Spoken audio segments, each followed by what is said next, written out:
తాకట్లో ఉన్న మీ బంగారాన్ని విడిపించి ఆ రోజు ఆన్లైన్ రేటుకి కొంటాం. Sharma gold company. నమస్కారం, సుమన్ టీవీకి స్వాగతం. 2025 జనవరి మాసం ద్వాదశ రాశుల వారికి ఎలా ఉండబోతుంది, నవగ్రహాల సంచారం వీరికి ఎలా ఉంది, ఎటువంటి ఫలితాలను ఇస్తున్నాయి, ఈ విషయాలను తెలియజేసేందుకు మనతో పాటు ఉన్నారు ప్రముఖ జ్యోతిష్య రత్న జ్యోతిష్య చక్ర వైభవ నిపుణ డాక్టర్ రాళ్లపల్లి రవికుమార్ గారు. గురుగారు నమస్కారం. నమస్కారం. గురుగారు, ద్వాదశ రాశుల గురించి తెలుసుకునే ముందుగా నవగ్రహాల సంచారం ఎలా ఉంది, ఎటువంటి ఫలితాలను ఇస్తున్నాయి? శరదిందు సమాకారే పరబ్రహ్మ స్వరూపిణి వాసరాపీఠ నిలయే సరస్వతి నమస్తుతే. సుమన్ టీవీ ప్రేక్షకులకి నమస్కారం. ముందుగా నవగ్రహాలు ద్వాదశ రాశుల్లో జనవరి నెలలో ఎక్కడ ఉన్నాయో ఇప్పుడు తెలుసుకుందాం. ముందుగా సూర్యుడు వచ్చి మనకి మకర రాశిలో ఉన్నారు. అలాగే రాహు మనకి మీన రాశిలో ఉన్నారు. కేతు మనకి కన్యా రాశిలో ఉన్నారు. అలాగే గురువు వృషభ రాశిలో ఉన్నారు. అలాగే మనకి శుక్రుడు కుంభరాశిలో ఉన్నారు. శని స్వస్థానమైన మనకి కుంభరాశిలో ఉన్నారు. బుధుడు మనకి ధనుసు రాశిలో ఉన్నారు. ఇంకా ఆఖరిగా కుజుడు వచ్చి నీచ స్థానంలో ఉన్నాడు. 20th జనవరి 2025 వరకు కుజుడు నీచ స్థానంలో ఉన్నారు. ఈ కుజుడు నీచ స్థానం మూలాన్ని కర్కాటక రాశి వారికి, సింహరాశి వారికి, మీన రాశి వారికి, ఈ 3 రాశులకి యోగకారకుడు కుజుడు అయ్యాడు కాబట్టి, అలాంటి కుజుడు నీచలో ఉన్నాడు కాబట్టి 21/2025 వరకు డబ్బు ఖర్చు కానీ, హెల్త్ ప్రాబ్లం కానీ, మాట పట్టం కానీ జరిగేందుకు అవకాశాలు ఉన్నాయి. చిన్న యాక్సిడెంట్ కూడా జరిగేందుకు అవకాశం ఉన్నాయి. కాబట్టి కొంచెం జాగ్రత్త వహిస్తే సరిపోతుంది. సో 21/2025 తోటి కుజుడు కూడా నీచత్వం వెళ్ళిపోతుంది కాబట్టి ప్రపంచం అంతా కూడా ఈ కెలామిటీస్, న్యాచురల్ కెలామిటీస్ ఇలాంటివన్నీ కూడా తగ్గుతాయని ఖచ్చితంగా మనం చెప్పుకోవచ్చు. గురుగారు, వృశ్చిక రాశి వారికి నవగ్రహాల సంచారం ఎలా ఉంది, ఎటువంటి ఫలితాన్ని ఇస్తుంది? వృశ్చిక రాశికి ఎట్లానో వాళ్ళకి అర్ధాష్టమ శని నడుస్తుంది కాబట్టి, సో ఎప్పటితోటే అయిపోతుంది, ఎలా ఉండబోతుంది వీళ్ళకి? వృశ్చిక రాశి అనగానే మనకి విశాఖ 4వ పాదం, అనురాధ 1, 2, 3, 4 పాదాలు, జ్యేష్ఠ 1, 2, 3, 4 పాదాలు, ఈ నక్షత్రాల సమూహం అంతా మనకి వృశ్చిక రాశిలోకి వస్తుంది. సో ఈ రాశి వారికి అర్ధాష్టమ శని ప్రస్తుతం నడుస్తుంది. 30th మార్చ్ 2025 దాకా ఉంటుంది. కరెక్ట్ ఇంకా 3 నెలలు ఉంది. 1st ఏప్రిల్ నుంచి మనకి అర్ధాష్టమ శని వెళ్ళిపోతుందని చెప్పుకోవాలి. ప్రస్తుతం గురుబలం మటుకు పరిపూర్ణంగా ఉంది. మే దాకా సప్తమ స్థానంలో చాలా బాగున్నాడు. అలాగే రాహు కేతులు కూడా 5వ స్థానంలో ఉన్నాడు. రాహు లాభస్థానంలో కేతు ఉన్నాడు. సో రాహు కేతుల బలం బాగుంది. అలాగే మనకి గురుబలం కూడా బాగుంది. సాధారణంగా వృశ్చిక రాశి అధిపతి కుజుడు అయ్యాడు కాబట్టి కుజుడికి శనికి అస్సలు పడదు కాబట్టి ఈ అర్ధాష్టమ శని అనేది చాలా ఎఫెక్ట్ వచ్చింది వాళ్ళకి 2023 జనవరి నుంచి. సో ఆరోగ్యపరంగా మామూలుగా అంత ఎఫెక్ట్ ఉండదా? ఉండదు. మేషరాశి అధిపతి వృశ్చిక రాశి అధిపతి కుజుడు అండి. సో వీళ్ళకి ఏలినాటి శని వచ్చినా, అర్ధాష్టమ శని వచ్చినా, అష్టమ శని వచ్చినా విపరీతంగా ప్రాబ్లమ్స్ ఉంటాయి. ఎందుకంటే అధిపతి కుజుడు శనికి పడదు కాబట్టి. అలాగే సింహరాశి కూడా పడదు. సింహరాశి అధిపతి రవి కాబట్టి రవికి శనికి అస్సలు పడదు కాబట్టి వాళ్ళకు కూడా అర్ధాష్టమ శని, అష్టమ శని, ఏలినాటి శని వచ్చినప్పుడు ఇబ్బందిగా ఉంటుంది. సాధారణంగా ఏలినాటి శని వచ్చిన తర్వాత వెంటనే అర్ధాష్టమ శని వస్తుందా? అంటే ఏలినాటి శని అంటే వీళ్ళకి అలానే వచ్చింది కదా. అదే అండి, ఏలినాటి శని అనగానే ఫస్ట్ మన రాశి కన్నా ముందు రాశిలో 2.5 సంవత్సరాలు, మన రాశిలో 2.5 సంవత్సరాలు, మన నెక్స్ట్ రాశిలో 2.5 సంవత్సరాలు, 7.5 అయిపోగానే నెక్స్ట్ ఏలినాటి శని అయిపోగానే తృతీయ స్థానంలోకి వెళ్తాడు శని. అది 2.5 సంవత్సరాలు బాగుంటుంది. తృతీయ నుంచి చతుర్థ అనేది అర్ధాష్టమ శని. సో మనకి ఏలినాటి శని వెళ్ళిపోయిన 2.5 ఏళ్ళే గ్యాప్ ఉంటుంది. దాని తర్వాత వెంటనే అర్ధాష్టమ శని వస్తుంది. మళ్ళీ అర్ధాష్టమ శని నుంచి అష్టమ శని రావాలంటే 7.5 సంవత్సరాల తర్వాత, మళ్ళీ అష్టమ శని నుంచి ఏలినాటి శని రావాలన్నా కూడా 7.5 సంవత్సరాలు గ్యాప్ ఉంటుంది. ఓకే, ఏలినాటి శని నుంచి అర్ధాష్టమ శని 2.5 ఏళ్ళ గ్యాపే ఉంటుంది అన్నమాట.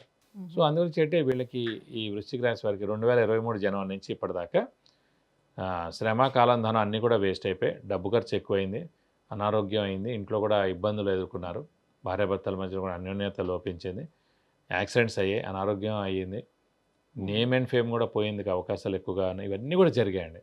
సో ఇప్పుడు లాస్ట్ ఫేజ్ కాబట్టి వెళ్తూ ఏదో ఒకటి మేలు చేయాలి, అది ఖచ్చితంగా చేస్తాడు. 1st ఏప్రిల్ నుంచి అత్యుత్తమంగా ఉంటుందని చెప్పుకోవాలి. అలాగే సప్తమ స్థానంలో గురువు ఉన్నందుకు ఖచ్చితంగా శుభాలు, ఇంట్లో ఏమైనా శుభ కార్యక్రమాలు, ఏమైనా శుభకార్యాలు ఏమైనా జరగాలంటే కూడా అన్ని శుభకార్యాలు జరుగుతాయి. కొత్త వస్తువు కూడా ఇంటికి కొంటారు, ఒక వెహికల్ కొంటారు, గోల్డ్ కూడా కొనేందుకు అవకాశాలు ఎక్కువగా ఉన్నాయి.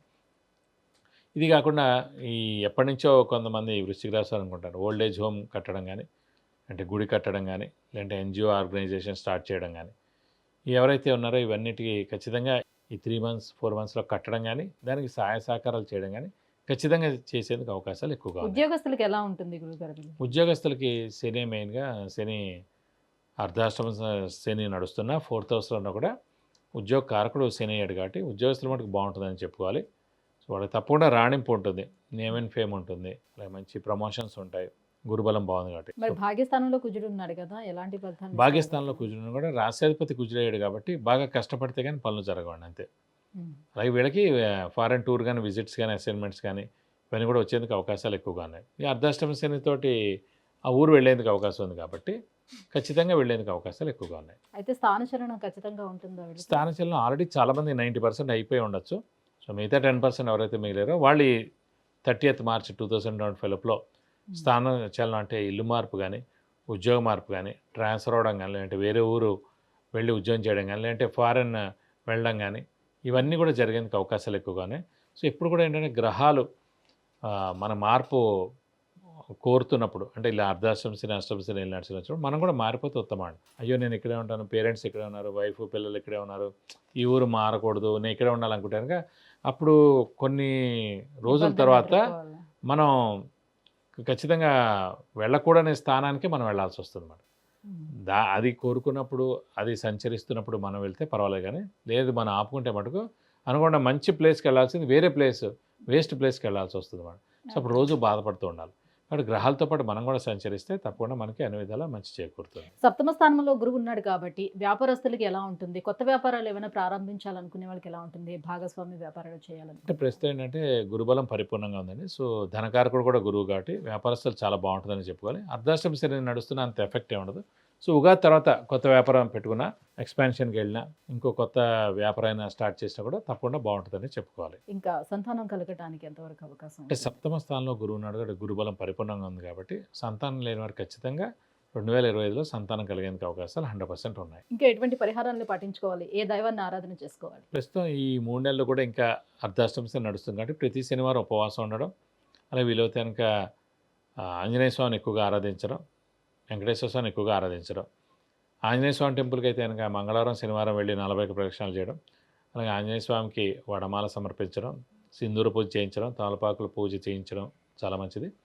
అలాగే వెంకటేశ్వర స్వామి అయితే కనుక బుధవారం శనివారం వెంకటేశ్వర స్వామి టెంపుల్కి వెళ్ళి అర్చన లేదంటే అభిషేకం, అలాగే మనం మెయిన్గా 40 ప్రదక్షిణాలు బుధవారం కానీ శనివారం కానీ వెంకటేశ్వర స్వామి చుట్టూ చేస్తే కనుక దోషం ఏమన్నా కూడా అన్ని విధాలా కూడా తొలగిపోయి అన్ని విధాలు మీకు మంచి చేకూరుతుంది. విద్య, ఉద్యోగం, విదేశీయానం, వివాహం, వ్యాపారం, సంతానం, గృహం, ఐశ్వర్యం వీటన్నిటికీ సంబంధించి ఎటువంటి విషయాలు తెలుసుకోవాలన్నా కింద స్క్రోల్ అవుతున్నటువంటి నెంబర్కి కాల్ చేసి గురుగారి యొక్క అపాయింట్మెంట్ పొందవచ్చు. గురుగారు, వృశ్చిక రాశి వారికి 2025 జనవరి మాసం ఎలా ఉండబోతుంది? ఎటువంటి పరిహారాన్ని పాటించుకోవాలి వీళ్ళు? ఈ విషయాన్ని తెలియజేసినందుకు ధన్యవాదాలు. నమస్కారం.